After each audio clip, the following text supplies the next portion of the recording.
বুধবার মহাষষ্ঠীর মধ্য দিয়ে শুরু হচ্ছে সনাতন ধর্মাবলম্বীদের সবচেয়ে বড় ধর্মীয় উৎসব শারদীয় দুর্গাপূজা। এদিন ষষ্ঠীবিহিত পূজা, আমন্ত্রণ ও অধিবাস সহ নানা রীতি আচারে শুরু হবে মূল আনুষ্ঠানিকতা। পূজা ঘিরে মন্দির মণ্ডপে চলছে শেষ সময়ের প্রস্তুতি, পুরোদমে চলছে সাজসজ্জার কাজ। মঙ্গলবার সকালে ঢাকেশ্বরী মন্দির পরিদর্শন করেন ডিএমপি কমিশনার মাইনুল হাসান। জানান, পূজা ঘিরে ঢাকায় নাশকতার কোনো আশঙ্কা নেই। শান্তিপূর্ণভাবে পূজা অনুষ্ঠানের জন্য আমরা বিশেষ নিরাপত্তামূলক ব্যবস্থা গ্রহণ করেছি। প্রতিটি পূজা মণ্ডপে পর্যাপ্ত সংখ্যক ফিক্সড পুলিশ মোতায়েন, থানা পুলিশ কর্তৃক নিজস্ব অধিক্ষেত্রে টহল ও চেকপোস্ট ব্যবস্থা, উচ্চ ক্ষমতাসম্পন্ন সিসি ক্যামেরা সহ আর্চওয়ে ও মেটাল ডিটেক্টরের মাধ্যমে চেকিং ব্যবস্থা।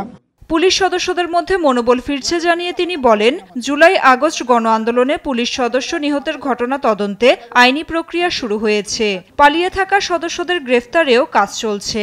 আমরা কন্টিনিউয়াসলি চেষ্টা করছি আমাদের যে মনোবল সহ শক্তি বৃদ্ধি করার জন্য, এবং অবশ্যই এই জন্য আমরা জনগণের সাপোর্ট চাই, যে পিপলস সাপোর্ট আমরা চাই, যাতে করে আপনার যে অপরাধী, যে যারা অপরাধে যুক্ত হয়েছেন বা যারা আরও অন্যান্য শ্রেণীর অপরাধী যারা আছে, তাদেরকে যাতে আমরা আইন আমলে আনতে পারি।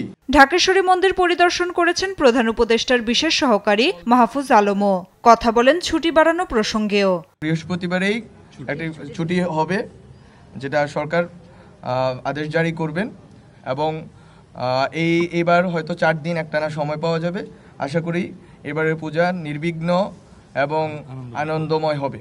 সরকারের সঙ্গে সংখ্যালঘুদের দূরত্ব বাড়ানোর ষড়যন্ত্র সম্পর্কে সতর্ক করেন তিনি। আশা করি খুব আনন্দের সাথে এই পূজা উদযাপিত হবে। নাফিয়া ফারজানা, দেশ টিভি, ঢাকা।